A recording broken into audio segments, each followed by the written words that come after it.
but know this. My experience at the hands of this government in the last 5 years have made me more determined ever than before to stand before you and to all of America and say that I will not retreat, I will not surrender, I will not be intimidated, and I will not ask for permission to exercise my constitutional rights. Top Democrats called her a liar for speaking out against the IRS. This morning, her testimony has new meaning as one of those Democrats gets roped into the scandal itself. Joining us right now is Catherine Engelbrecht, founder and chairwoman of True the Vote. She joins us this morning from Houston. Catherine, good morning to you. Good morning, Steve.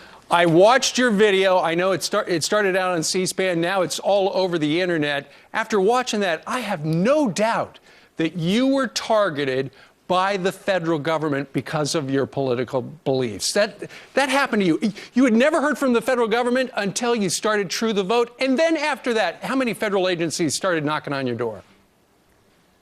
I was an alphabet soup, 5 separate agencies, all seemingly out of nowhere and in very rapid succession over a 3-year period. Yeah, it's just crazy. We've got a soundbite from Steny Hoyer, who was on this program last week talking about how this is just a witch hunt. There's no there there. There is no scandal at the IRS. Clearly, nobody wants to see people targeted by the IRS on their taxes. However, this is really turning into a witch hunt, frankly, to serve the base of the Republican Party. Okay, that's what he says. I think this is one of the biggest scandals that you're not going to hear about on the mainstream media. We're talking about it here. You're talking about it. What did the federal government do to you?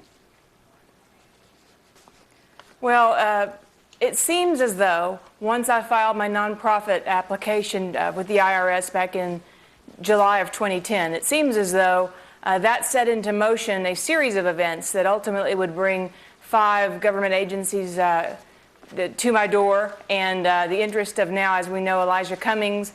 And there is no doubt in my mind, Steve, that these agencies were working together, that it was a collaborative effort to target and silence me for, I think, any number of reasons. And I believe that the story is really just beginning to be told, and sadly, it's not just me. This is happening to people all over the country. Yeah, I know. That's what you said in your testimony. You just mentioned Congressman Elijah Cummings, the top Democrat on the House Oversight Committee. It looks like his office was working with the IRS to crack down on you. I know, I saw in the video, he was in the room with you. Did you have any idea that was going on? You know, I couldn't tell you conclusively until those emails came out last week. But what I did know was that the congressman was asking me questions that were eerily similar to those questions that the IRS was asking. And it was just a little too close for comfort. And I certainly had my suspicions. And I was very comforted to see last week that the truth was beginning to come out. Right, because somebody put those email out, and eventually you say we're going to get to the bottom of it. You saw the eerie coincidences between Elijah Cummings and what the IRS were requesting with documentation. At the end, you asked Congress to protect the people. And unfortunately, would you say it is true that it looks like the federal government has targeted you because of your political beliefs? Oh, without question. That's absolutely what they're doing. This is the weaponization of government. It is the silencing of free speech.